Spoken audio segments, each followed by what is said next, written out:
तो hi everyone, मैं हूं आप सभी का अपना प्रशांत भैया और आप सभी के लिए लेकर आ गया हूं एक नई सीरीज जिसका नाम है रैपिड रिवीजन। ये एक ऐसी सीरीज है जिसके अंदर क्लास 9 के साइंस का हर एक चैप्टर हम सिर्फ 20 से 25 मिनट के अंदर खत्म करने वाले हैं। यानी फटाफट से आपका सारा थ्योरेटिकल रिवीजन हो जाएगा और इंपॉर्टेंट क्वेश्चंस भी आपको पता चल जाएंगे। तो है ना बहुत शानदार तरीका। अब स्टार्ट करते हैं पूरे के पूरे रिवीजन को। बट उससे पहले अगर आपको इस चैप्टर को एकदम डिटेल में समझना है ना, तो एक वन शॉट मैंने बना रखा है। उस वन शॉट के अंदर मैंने डिटेल में 1.5 घंटे के अंदर ये जो आपका चैप्टर है ना सेल, थोड़ा मुश्किल लगता है ना, थोड़ा टफ लगता है ना, इसको समझा भी रखा है। बट आज हम इस पूरे चैप्टर का, इस बड़े चैप्टर का आसान तरीके से रिवीजन करेंगे। तो चलो फटाफट से स्टार्ट करते हैं। सबसे पहले देखते हैं कि ये सेल है क्या, और ये जो रैपिड रिवीजन है इनके जो नोट्स हैं वो सबसे प्रीमियम और सबसे बेस्ट नोट्स हैं, जो कि मैं आपको डिस्क्रिप्शन के अंदर दे भी दूंगा। देखो स्टार्ट करते हैं कि सेल क्या होता है। सबसे पहले आपने पढ़ा ही होगा कि cell is a fundamental unit of your life. क्यों? क्योंकि हमारी सारी बॉडीज सेल से बनी है। हमारे हाथ के अंदर क्या है? सेल। दिमाग के अंदर क्या है? सेल। सब कुछ सेल से बना है। तो याद रखना सेल क्या होता है। Cell is called basic structural and functional unit of life.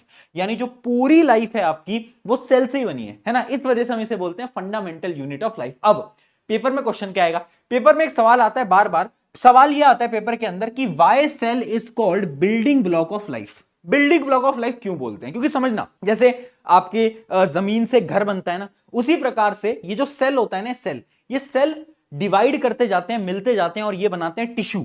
Tissue से बनते हैं ऑर्गन। हाँ, वही ऑर्गन जैसे कि किडनी, स्टमक, ये सब ऑर्गन होते हैं। और ऑर्गन कंबाइन करके बनाते हैं ऑर्गन सिस्टम, और ऑर्गन सिस्टम से हम यानी पूरे पूरे ऑर्गेनिज्म बन के तैयार हो जाते हैं। इस वजह से हम सेल को बोलते हैं बिल्डिंग ब्लॉक ऑफ लाइफ, क्योंकि उसी से ही पूरी की पूरी लाइफ बनती है। चलिए सेल के बारे में तो समझ गए, आगे देखते हैं। आगे चीज है ना कि सेल की हिस्ट्री क्या थी, किसने ढूंढा आखिर सेल को। तो सेल को सबसे पहले ढूंढा रॉबर्ट। अभी जो रॉबर्ट नाम था ना, पुराने जमाने में बड़ा फेमस था, है ना। तो रॉबर्ट हुक जो थे 1665 में उन्होंने सेल की डिस्कवरी करी, पर इन्होंने डेड सेल की डिस्कवरी करी, लिविंग सेल की डिस्कवरी नहीं करी। उसी के कुछ सालों बाद एक साइंटिस्ट आए जिनका नाम था एंटोनी वैन ल्यूनहुक। इन्होंने लिविंग सेल की डिस्कवरी करी, याद रखना लिविंग सेल। उसके बाद एक और साइंटिस्ट आए जिनका फिर से नाम रॉबर्ट था, रॉबर्ट ब्राउन। उन्होंने ना सेल के न्यूक्लियस की डिस्कवरी करी। न्यूक्लियस क्या होता है? सेल का ब्रेन, है ना, उसके बारे में भी पढ़ेंगे भी, ठीक है। और उसके बाद 1839 में एक और साइंटिस्ट आए, परकिंजी, और परकिंजी ने डिस्कवरी करी प्रोटोप्लाज्म। अब तुम पूछोगे प्रोटोप्लाज्म क्या होता है? Living part of the cell, यानी न्यूक्लियस प्लस साइटोप्लाज्म मिलाकर बनाता है प्रोटोप्लाज्म, ठीक है। उसकी डिस्कवरी करी परकिंजी ने। अब आते हैं अगले टॉपिक की तरफ। अगला टॉपिक क्या है कि सेल की जो पूरी की पूरी थ्योरी है वो क्या है। तो अब हम समझते हैं सेल थ्योरी। तो देखो सेल थ्योरी ना 3 साइंटिस्ट ने मिलकर दी। सबसे पहले आए कौन? सबसे पहले आए स्क्लेडन। स्क्लेडन ने ये बोला कि जितने भी पेड़ है ना, ये सारे पेड़ सेल के बने हैं, यानी और plants are made up of cell. उसके बाद है दूसरे साइंटिस्ट शॉन। शॉन ने क्या बोला? शॉन ने बोला कि जितने भी एनिमल्स है ना वो भी सेल से बने हैं। और फिर आते हैं तीसरे साइंटिस्ट जिनका नाम था रडोल्फ वर्च्यू, और ये पता क्या करते हैं? ये बैक बेंचर थे। इन्होंने बोला तुम दोनों ना ठीक बोल रहे थे, तुम्हारी बात से मुझे कोई दिक्कत नहीं है, बस मैं अपना एक पॉइंट जोड़ना चाहता हूं। और वो पॉइंट उन्होंने जोड़ा कि एक सेल डिवाइड होता है और नए सेल्स को बनाता है, यानी new cells come from old cells. अब इससे ना 3 पॉइंट्स हो गए सेल थ्योरी की, जो कि बार बार पूछे जाते हैं। सेल थ्योरी के 3 पॉइंट्स का याद रखना। पहला, all living things are made up of cell. सारे लिविंग थिंग्स सेल के बने होते हैं। Cell is the basic unit of life, पता ही है। और तीसरा पॉइंट सबसे इंपॉर्टेंट है, जो कि रडोल्फ जी ने दिया था, वो ये था, new cells come from pre existing cell. पुराने सेल से ही नए सेल बनकर आते हैं। This is very important. चलिए भाई आगे बढ़ा जाए। अब देखो सेल जो है ना वो अलग अलग तरीके के होते हैं, यानी कुछ ऐसे ऑर्गेनिजम्स होते हैं जिनके अंदर सिंगल सेल है, और कुछ ऐसे हैं जिनके अंदर बहुत सारे सेल हैं। तो जो ऑर्गेनिज्म जो कि तुम्हारी तरह सिंगल है उनको हम बोलेंगे यूनिसेलुलर। यानी यूनिसेलुलर ऑर्गेनिज्म वो है जिनके अंदर एक ही सेल है। जबकि मल्टी सेलुलर क्या है? जिनके अंदर एक से ज्यादा सेल है, जैसे कि आप में, हम सब, ह्यूमंस वगैरह, एनिमल्स भी, ठीक है, प्लांट्स भी। उसके अलावा ना सेल की ना अलग अलग शेप होती है। जैसे कि अगर मैं बात करूं हमारी बॉडी के अंदर, तो हमारे जो मसल्स सेल होते हैं वो स्पिंडल शेप के होते हैं।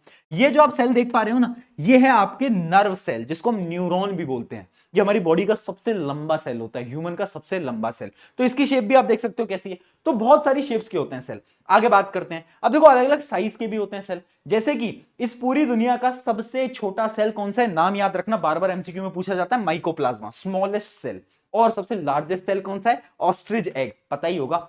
ह्यूमन के अंदर सबसे स्मॉलेस्ट सेल कौन सा होता है? तो याद रखना, ह्यूमंस के अंदर सबसे स्मॉलेस्ट सेल होता है स्पर्म सेल, और सबसे लार्जेस्ट होता है ओवम, और सबसे लॉन्गेस्ट लंबा पता है कौन सा होता है? न्यूरॉन, जो अभी बताया नर्व सेल। बहुत बढ़िया, ये पूरी की पूरी आप चीज समझ गए होगे। सेल के अलग अलग टाइप होते हैं, अलग अलग साइज होता है। अब बात करते हैं प्लांट सेल और एनिमल सेल की। देखो दोनों अलग अलग होते हैं, कुछ कुछ सिमिलैरिटीज होती हैं, कुछ कुछ डिसिमिलैरिटीज भी होती हैं। स्टार्ट करते हैं।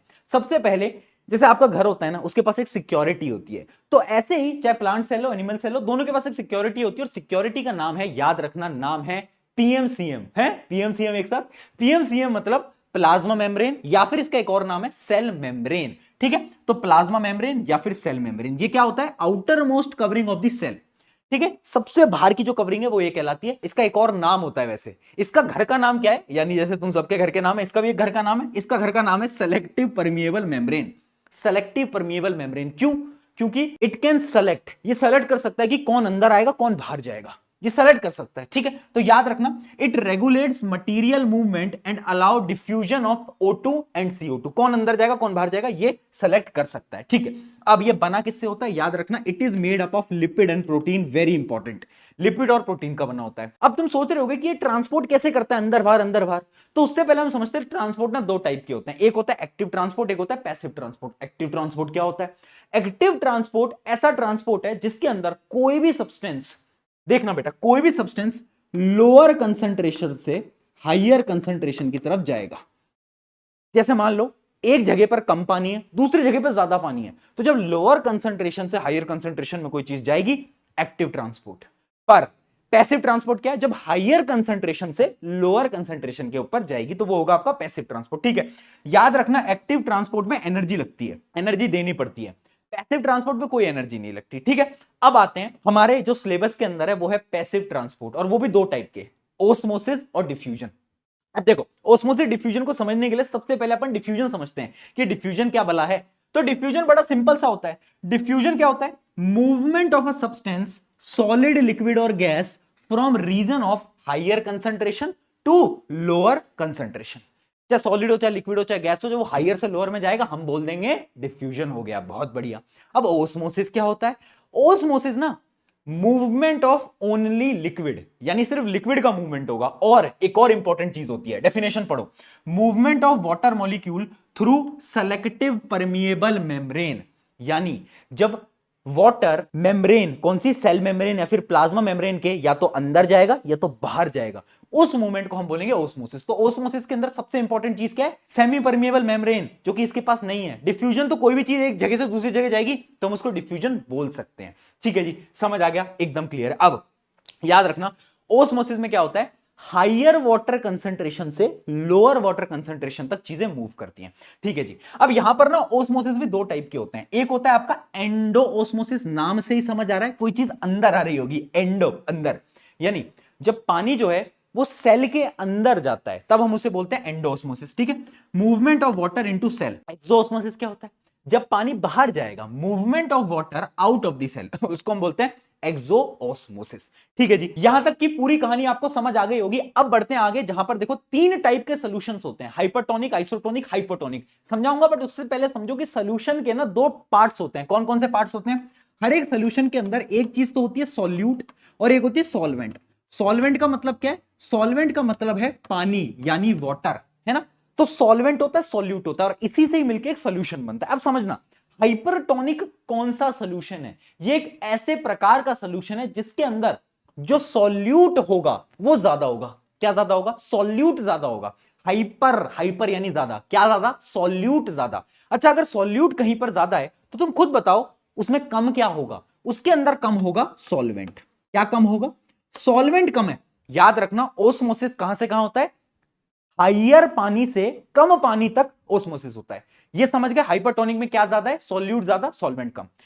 हाइपोटोनिक उल्टा है, इसके अंदर पता है क्या होता है? इसके अंदर बेसिकली जो सॉल्यूट है वो कम होता है, और जो सॉल्वेंट होता है वो क्या होता है? इस सॉल्यूशन के अंदर सॉल्यूट कम है, सॉल्वेंट ज्यादा है। आइसोटोनिक को तो भूल जाओ, क्योंकि आइसोटोनिक तो बराबर है, इसमें ना सॉल्यूट कम है ना ज्यादा, एकदम बराबर है। ठीक है, अब इमेजिन करते हैं कि मान लो मैंने एक सोल्यूशन लिया और उसके अंदर मैंने अपने सेल को रख दिया। अब अगर ये सोल्यूशन हाइपरटोनिक है तो क्या होगा? हाइपरटोनिक सोल्यूशन में क्या होता है बताओ?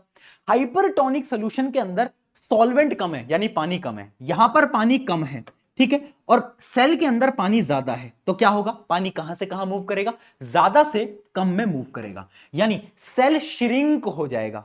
और अगर आप हाइपोटोनिक में देखोगे तो इसका एकदम अपोजिट होगा। क्यों? क्योंकि हाइपोटोनिक, मान लो यहां पर हाइपोटोनिक सोल्यूशन है, अब हाइपोटोनिक में जो सॉल्वेंट है वो क्या है बताओ, सॉल्वेंट, हाइपोटोनिक के अंदर सॉल्वेंट ज्यादा है और सेल में कम है, तो पानी सेल के अंदर चला जाएगा, तो हाइपोटोनिक में सेल स्वेल हो जाता है, मोटा हो जाता है। अब अगर ये समझ नहीं आता तो याद करने की ट्रिक देखो, पीके ट्रिक ये बोलती है हाइपो यानी हिप्पोपोटामस, हिप्पोपोटामस कैसा होता है, मोटा होता है, तो अगर किसी भी सेल को हाइपोटोनिक सोल्यूशन में डालोगे तो वो हिप्पोपोटामस जैसा मोटा हो जाएगा, और हाइपोटोनिक इसका एकदम अपोजिट, यहां पर क्या हो जाएगा, श्रिंक हो जाएगा। और आइसोटोनिक में कुछ नहीं होता, जैसा सेल होता है वो वैसा ही रहता है, उसमें कोई चेंज नहीं आते, कोई बदलाव नहीं आते। बहुत बढ़िया, यहां तक क्या हमें समझ आया, तो आगे बढ़ें। ये बहुत इंपॉर्टेंट टॉपिक था। अब आगे बढ़ रहे हैं किसके ऊपर, डिफ्यूजन और ऑस्मोसिस के डिफरेंस के ऊपर। देखो डिफरेंस बताने की जरूरत नहीं है, अभी तक आपको समझ आ ही गए होंगे। डिफ्यूजन और ऑस्मोसिस दोनों में higher to lower concentration move होता है, बट डिफ्यूजन में सॉलिड, लिक्विड, गैस तीनों होते हैं, बट ऑस्मोसिस में सिर्फ और सिर्फ लिक्विड के लिए होता है। दूसरा डिफरेंस देखना, यहां पर डिफ्यूजन में सेमी परमिएबल मेम्ब्रेन का कोई यूज नहीं होता, बट ऑस्मोसिस में सेमी परमिएबल मेम्ब्रेन का यूज हो रहा होता है। ठीक है, उसके अलावा क्या है कि diffusion it can not be stopped and allow all substance to move freely, यानी डिफ्यूजन को आप रोक नहीं सकते, पर ऑस्मोसिस को रोक भी सकते हो और रिवर्स भी कर सकते हो, रिवर्स भी कर सकते हो ऑस्मोसिस को, है ना। बहुत बढ़िया, ये हमें समझ आ गया। अब बढ़ते हैं आगे। एक सिक्योरिटी की बात कर ली जो कि थी पीएमसीएम, अब आती है जेड प्लस सिक्योरिटी, और ये जेड प्लस सिक्योरिटी ना सिर्फ प्लांट के पास है, उस जेड प्लस सिक्योरिटी को हम बोलते हैं सेल वॉल। ठीक है, सेल वॉल क्या होती है, non living rigid outer covering of the plant cell. किसकी बनी होती है, प्लांट्स के अंदर ये सेलुलोज की बनी होती है, बेटा याद रखना। काम क्या होता है, it provide structural strength and lying outside the plasma membrane, plasma membrane के ऊपर होती है और ये स्ट्रक्चरल सपोर्ट देती है प्लांट को। ठीक है, समझ आ गया। अब यहां पर ना एक बहुत प्यारा सा कॉन्सेप्ट होता है जिसका नाम होता है प्लाज्मोलाइसिस। प्लाज्मोलाइसिस क्या होता है, देखो मान लो ये आपका क्या है, सेल वॉल है, इसके अंदर होगी आपकी प्लाज्मा मेम्ब्रेन, उसके अंदर न्यूक्लियस होगा और बहुत सारी चीजें होंगी। अब मान लो क्या हुआ कि ना ये सेल श्रिंक करने लग गया, यानी इसका पानी बाहर चला गया। ठीक है, उस समय पर क्या होगा, ये जो पूरी प्लाज्मा मेम्ब्रेन है ना, ये श्रिंक कर जाएगी, क्या कर जाएगी, एकदम श्रिंक कर जाएगी, बट एक चीज बचेगी, वो क्या, सेल वॉल। सेल वॉल कभी श्रिंक नहीं करती, वो झुकती नहीं है किसी के सामने। ठीक है, ये भी पुष्पा ही है, झुकेगा नहीं। ठीक है, तो याद रखना, water loss by osmosis cause cell content to shrink away from the cell wall. उस प्रोसेस को हम बोलते हैं प्लाज्मोलाइसिस, यानी shrinkage of plasma membrane with all part of the cell. कौन नहीं होता श्रिंक, सेल वॉल। आगे बढ़ते हैं। प्लांट सेल सेलुलोज की बनती है, बैक्टीरियल सेल पेप्टोग्लाइकन की बनती है, और फंगल सेल कैटिन की बनती है। ये याद रखना है, कंपाउंड एमसीक्यू में पूछ लिए जाते हैं। आगे बढ़ते हैं। अच्छा, फंक्शन क्या होता है सेल वॉल का, बता ही दिया।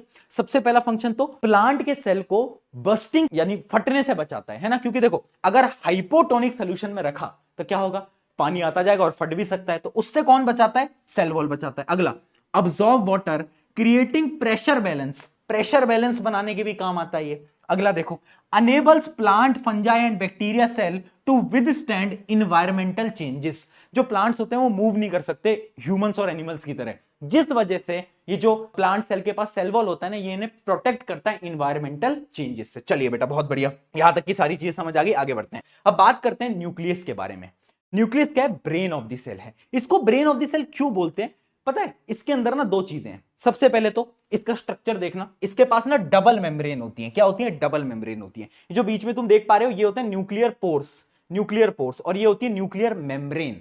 इसके पास खुद का लिक्विड होता है, उस लिक्विड को हम बोलते हैं न्यूक्लियोप्लाज्म। अब ये इतना इंपॉर्टेंट क्यों है, क्योंकि सबसे पहली चीज इसके पास होता है डीएनए। डीएनए क्या होता है, deoxy ribo nucleic acid. DNA का काम क्या होता है, DNA contains your genetic information, यानी आपकी आंखों का रंग कैसा होगा, बालों का रंग कैसा होगा, ये सारी इंफॉर्मेशन डीएनए के पास है। डीएनए कहां है, न्यूक्लियस में। इसलिए हम न्यूक्लियस को ब्रेन ऑफ द सेल बोल रहे होते हैं, या फिर कंट्रोल सेंटर बोल रहे होते हैं। ठीक है, अब यहां पर दो चीजें होती है जो कि तुम्हें पता होनी चाहिए, एक होती है क्रोमेटिन, एक होती है क्रोमोसोम। क्रोमेटिन क्या होती है, आपका जो डीएनए है ना, ये थ्रेड लाइक स्ट्रक्चर होता है। तो ये जो थ्रेड लाइक स्ट्रक्चर है ना, और इसके साथ साथ बहुत सारा प्रोटीन भी होता है यहां पर, ये जो रैंडमली पड़ा हुआ है ना, इस पूरे मटेरियल को हम क्रोमेटिन बोलते हैं। ठीक है, और एक चीज होती है क्रोमोसोम। क्रोमोसोम क्या होता है, जब सेल डिवाइड होता है, जब सेल डिवाइड होता है तो ये जो रैंडमली ऐसे पड़ा हुआ डीएनए था ना, ये एक शेप बनाता है, ऐसी एक शेप बनाने लगता है ये, है ना। तो जब एक शेप बनाता है, उस शेप को हम बोलते हैं क्या, क्रोमोसोम। तो याद रखना, क्रोमोसोम क्या है, condensed form of DNA. DNA एक शेप में आने लगता है और जब वो बनाता है क्या, बहुत बढ़िया, क्रोमोसोम। चलिए बहुत बढ़िया। अब ये याद रखना काम क्या होता है न्यूक्लियस का, controls all cell activities, reproduction and inheritance. जितनी भी सेल की एक्टिविटीज हैं सब कौन कंट्रोल कर रहा है, ब्रेन ऑफ द सेल। चलिए बहुत बढ़िया। अब देखो सेल ना दो टाइप के होते हैं, प्रोकैरियोटिक, यूकैरियोटिक। ये बेचारे प्रोकैरियोटिक सेल के पास ना वेल डिफाइंड न्यूक्लियस भी नहीं होता, यूकैरियोटिक के पास वेल डिफाइंड न्यूक्लियस होता है। ठीक है, तो याद रखना प्रोकैरियोटिक सेल छोटे सेल होते हैं, इनके पास खुद का न्यूक्लियर रीजन डिफाइंड भी नहीं होता, इसलिए इसके पास न्यूक्लियस नहीं होता। इसके पास पता है क्या होता है, इसके पास होता है न्यूक्लियोइड। न्यूक्लियस नहीं है, न्यूक्लियोइड। यूकैरियोटिक यानी हमारे पास अपना न्यूक्लियस भी है, कोई दिक्कत वाली बात नहीं है। अगली चीज, इनके पास सिंगल क्रोमोसोम होता है और इनके पास मोर देन वन क्रोमोसोम्स, बहुत सारे क्रोमोसोम होते हैं। अगली चीज, नो मेम्ब्रेन बाउंड ऑर्गेनेलीज, यानी अंदर बहुत सारे ऑर्गेनेलीज होते हैं ना, उनकी मेम्ब्रेन ही नहीं होती, बट यूकैरियोटिक में ऑर्गेनेलीज के ऊपर मेम्ब्रेन होती है। चलिए आगे बढ़ते हैं, अगला पार्ट देखो। अब आता है साइटोप्लाज्म। साइटोप्लाज्म क्या है, सेल के अंदर जितना भी लिक्विड कंटेंट है उसको हम बोलते हैं क्या, साइटोप्लाज्म। ठीक है भाई। अगला आता है सेल ऑर्गेनेली। सेल ऑर्गेनेली क्या होती है, बहुत सारी छोटी छोटी ऑर्गन टाइप की चीजें होती हैं सेल के अंदर, जिनका सबका अपना अपना काम होता है। ठीक है, membrane bound structure in eukaryotic cell, याद रखना, दैट परफॉर्म स्पेशलाइज्ड फंक्शन। ठीक है। अच्छा, एक बड़ी इंपॉर्टेंट चीज है जो तुम्हें नहीं भूलना है, राइबोसोम। राइबोसोम ना एक प्रकार की ऑर्गेनेली है, पर ये प्रोकैरियोटिक में भी होती है, यूकैरियोटिक में भी होती है, दोनों में प्रेजेंट होती है। याद रखना इसका नाम बड़ा जरूरी है। और इसका काम क्या होता है, इसका काम होता है प्रोटीन सिंथेसिस। क्या होता है, प्रोटीन सिंथेसिस, प्रोटीन बनाता है। चलो अब आ रहे हैं अपन मेन ऑर्गेनेलीज को पढ़ने के लिए। अब देखो आपको याद कैसे रखना है, ऐसे याद रखना है कि आईफोन तुम्हें खरीदना है तो पहले सोचो आईफोन बनता कहां होगा, आईफोन बनता होगा फैक्ट्री में। सिमिलरली जो सेल की जो फैक्ट्री होती है उसको हम बोलते हैं एंडोप्लाज्मिक रेटिकुलम। क्यों, क्योंकि ये चीजें बनाती है, क्या बनाती है, लिपिड बनाती है, फैट बनाती है, प्रोटीन बनाती है। ठीक है, तो क्या है, लिपिड कौन बनाएगा, ईआर बनाएगा, एंडोप्लाज्मिक रेटिकुलम। प्रोटीन कौन बनाएगा, एंडोप्लाज्मिक रेटिकुलम। बहुत बढ़िया। तो इसका काम क्या है, ये फॉर्मेशन का इसका काम है। अब ना दो टाइप के एंडोप्लाज्मिक रेटिकुलम होते हैं, एक है रफ एंडोप्लाज्मिक रेटिकुलम RER और एक है smooth endoplasmic reticulum SER। RER rough क्यों है, पता है क्यों, क्योंकि इसके सरफेस पे ना राइबोसोम्स होते हैं। अब राइबोसोम का काम क्या होता है, प्रोटीन। तो ऑब्वियस सी बात है ये जो RER है, ये RER क्या करेगा, RER प्रोटीन बनाएगा, है ना। तो फिर स्मूथ क्या करेगा, स्मूथ बनाएगा लिपिड, ये प्रोटीन ये लिपिड। बहुत बढ़िया। अगली चीज देखो, इस पर राइबोसोम नहीं होते। अब पता है इसका ना एक और काम होता है स्मूथ एंडोप्लाज्मिक रेटिकुलम का, ये बहुत सारे हॉर्मोन्स भी बनाता है। तो it is also important for hormone production, जबकि रफ एंडोप्लाज्मिक रेटिकुलम कोई भी हार्मोन बनाने के काम नहीं आता। अगली चीज देखना, सबसे important, smooth endoplasmic reticulum is crucial in detoxification. यानी अगर कोई भी बाहर का व्यक्ति नहीं, कोई जर्म्स बैक्टीरिया आ जाए तो ये निपटा देगा। इसके पास गोली वोली है, बंदूक है, पर RER बेचारा बिना बंदूक के है, इसके पास कोई बंदूक नहीं है, तो ये निपटा नहीं पाता किसी को भी। ठीक है, तो it helps in no detoxification. Detoxification में इसका कोई रोल नहीं होता। बहुत बढ़िया, समझ में आ गया। सारे डिफरेंसेस बहुत इंपॉर्टेंट है, बार बार पूछे जाते हैं। अगली ऑर्गेनेली आती है गोल्गी अपैरेटस। देखो आईफोन तो बन गया, अब तुम्हारे घर तक डिलीवर तो कोई करेगा, कौन करेगा, डिलीवरी पार्टनर। तो यही है डिलीवरी पार्टनर। गोल्गी अपैरेटस का काम क्या होता है, पैकिंग करना और डिलीवर करना। तो याद रखना, इसकी डिस्कवरी करी थी कैमिलियो गोल्गी ने। Membrane bound vesicle arrange in stacks, इसका स्ट्रक्चर है, package stores and modifies and transport protein. Main काम क्या है, पैकेज करना, ट्रांसपोर्ट करना प्रोटीन्स को। उसके अलावा इसका एक और काम है, ये क्या करते हैं, ये ना लाइजोसोम्स को भी फॉर्मेशन में काम आते हैं। लाइजोसोम्स क्या है, आगे बात करूंगा, लाइजोसोम की फॉर्मेशन में काम आते हैं। इनका निकनेम क्या है, निकनेम है ट्रैफिक पुलिस, यानी ये ट्रैफिक पुलिस है सेल की। आगे आता है लाइजोसोम। अब ये लाइजोसोम क्या है, अब देखो फैक्ट्री में अगर कोई चीज बन रही है तो गंदगी तो होगी, गंदगी साफ करने वाले भैया तो आते हैं, तो यही भैया है वो गंदगी साफ करने वाले लाइसोसोम। लाइसोसोम का काम क्या होता है, लाइसोसोम के पास डाइजेस्टिव एंजाइम है, यानी अगर कोई भी जर्म बैक्टीरिया आया ना तो उसको क्लीन कर देगा ये। ठीक है, तो याद रखना, break down worn out cell parts, यानी जो खराब पार्ट्स हैं, जो वेस्ट है, उन सबको गायब कर देता है by the help of digestive enzyme. अच्छा, इसका एक और नाम होता है सुसाइडल बैग। क्यों, because they can burst and digest the cell itself. अगर सेल के अंदर कोई डिस्टर्बेंस होता है तो पूरे के पूरे सेल को खुद खा सकते हैं, इसलिए इसको हम बोलते हैं क्या, सुसाइडल बैग्स। चलो आगे बढ़ते हैं, वैक्यूल्स। देखो अब भाई अगर आईफोन बन रहे हैं तो कहीं पर एक्स्ट्रा आईफोन को स्टोर भी तो करना पड़ेगा, एक स्टोरेज भी तो चाहिए। उसी प्रकार से सेल के पास भी एक स्टोरेज होता है जिसको हम बोलते हैं वैक्यूल्स। क्या बोलते हैं बेटा, वैक्यूल्स। वैक्यूल्स क्या होता है, वैक्यूल्स ना प्लांट के अंदर तो बहुत बड़े हैं, एनिमल के अंदर बेचारे छोटे छोटे से होते हैं, ठीक है। प्लांट के अंदर वैक्यूल्स 50 to 90% स्पेस लेते हैं। इनका काम क्या होता है, इनका काम होता है स्टोरेज, ठीक है। तो याद रखना इनका काम क्या है, sugar, amino acid and protein की डिफरेंट चीजों की स्टोरेज करना। किनका, वैक्यूल्स का। प्लांट के अंदर बड़े, एनिमल के अंदर छोटे। अच्छा प्लांट के अंदर बड़े क्यों हैं, ये तो तुमने सोचा ही होगा, मैं बताता हूं क्यों है। क्योंकि it provides turgidity and rigidity to the plant, यानी प्लांट को जो टफनेस चाहिए ना वो वैक्यूल्स देते हैं। इसके अलावा जो वैक्यूल की जो आउटर मोस्ट लेयर होती है उसका नाम होता है टोनोप्लास्ट। क्या होता है, टोनोप्लास्ट, ठीक है। अच्छा जो यूनिसेलुलर ऑर्गेनिज्म होते हैं, यानी सिंगल सेल जो ऑर्गेनिज्म होते हैं, उनके अंदर भी वैक्यूल होता है। और वैक्यूल का काम क्या होता है, स्टोर कंज्यूम्ड फूड, जो खाना कंज्यूम हो चुका है उनको स्टोर करना। Help expel excess of water and waste, जो वेस्ट पार्टिकल है उनको भी रिमूव करने के कौन काम करता है, वैक्यूल ही करता है, ठीक है जी। ये भी पूरा का पूरा हमें समझ आगे बढ़ते हैं। अब कहानी में आते हैं दो गुंडों की। अब दो गुंडे आ जाते हैं कहानी में। कौन है दो गुंडे, सबसे पहला गुंडा है माइटोकॉन्ड्रिया। देखो रस्ते से डिलीवरी वाला जा रहा था, दो गुंडे आ गए, माइटोकॉन्ड्रिया और दूसरा, बोलो बोलो बोलो, याद होगा तुम्हें, प्लास्टिड। बहुत बढ़िया। अब इनको गुंडा क्यों बोल रहे हैं, सबसे पहली चीज इनके पास डबल मेम्ब्रेन है, बाकी सबके पास सिंगल, इनके पास डबल। दूसरी चीज they have their own DNA and own protein, यानी ये खुद का प्रोटीन खुद बनाते हैं और इनके पास खुद का डीएनए भी होता है, ठीक है। इस वजह से इनको हम गुंडा बोल रहे हैं। माइटोकॉन्ड्रिया क्या होता है, powerhouse of the cell. इसका मेन काम क्या होता है, ये एनर्जी फॉर्मेशन करता है। किस फॉर्म में एनर्जी को फॉर्म करता है, एटीपी, एडिनोसिन ट्राइफॉस्फेट, याद रखना है फुल फॉर्म भी। इस फॉर्म में ये एनर्जी को प्रोड्यूस करता है, ठीक है। Produce ATP, fuelling cellular activities and mechanical work. They have their own DNA and own ribosome. Ribosome क्या करते हैं, प्रोटीन बनाते हैं, ठीक है। समझ आ गया, एक गुंडे की कहानी समझ आ गई। अगला आता है प्लास्टिड। प्लास्टिड सिर्फ प्लांट में होते हैं, एनिमल में नहीं होते। तीन प्रकार के प्लास्टिड होते हैं, एक होता है क्लोरोप्लास्ट, एक होता है क्रोमोप्लास्ट और एक होता है ल्यूकोप्लास्ट। क्लोरोप्लास्ट आपने सुना ही होगा, जो ग्रीन पार्ट्स होते हैं ना लीव्स के, वो क्लोरोप्लास्ट की वजह से ही होते हैं। अच्छा क्लोरोप्लास्ट के अंदर एक सब्सटेंस होता है जिसको हम बोलते हैं क्या, क्लोरोफिल। क्लोरोफिल का क्या काम होता है, फोटोसिंथेसिस करवाना, यानी प्लांट्स अपना खाना बना पाते हैं इसकी मदद से। बहुत बढ़िया, ठीक है। क्रोमोप्लास्ट क्या होता है, जो आपने फूल पत्तियां देखी हैं उनका जो रंग देखते हो ना, लाल गुलाबी, मतलब ग्रीन को छोड़ के जो रेड येलो देखते हो, ये जो कलर होता है ना, ये क्रोमोप्लास्ट की वजह से होता है। कलर्ड प्लास्टिड होता है, येलो रेड ये सब pigment give colour to the fruit and flower, तो जो रंग तुम देख पाते हो इसकी वजह से। अगला आता है ल्यूकोप्लास्ट। ल्यूकोप्लास्ट का काम सिर्फ और सिर्फ स्टोरेज का है, ठीक है। तो याद रखना, store starch, oil, proteins found in the roots and seeds. Roots और सीड्स के अंदर ये मिल रहा होता है, इसका काम स्टोरेज का है, ठीक है। ये भी हम समझ गए प्लास्टिड क्या होता है। तो कहानी यहां पे समाप्त होती है और आपको समझ आ गया होगा कि ये गुंडे क्यों है, क्योंकि ये डबल लेयर है, खुद का डीएनए, खुद के राइबोसोम्स। बहुत सही, चलो आगे बढ़ते हैं। अब आ रहा है इस चैप्टर का आखिरी टॉपिक, जो कि है सेल डिवीजन। सेल डिवीजन क्या होता है, एक सेल टूट के नए सेल्स बनाता है। Process of forming of new cell in organism needed for growth, cell replacement and reproduction. तो जो नए सेल बन रहे हैं एक ही सेल से टूट के, उसको हम क्या बोलते हैं, सेल डिवीजन।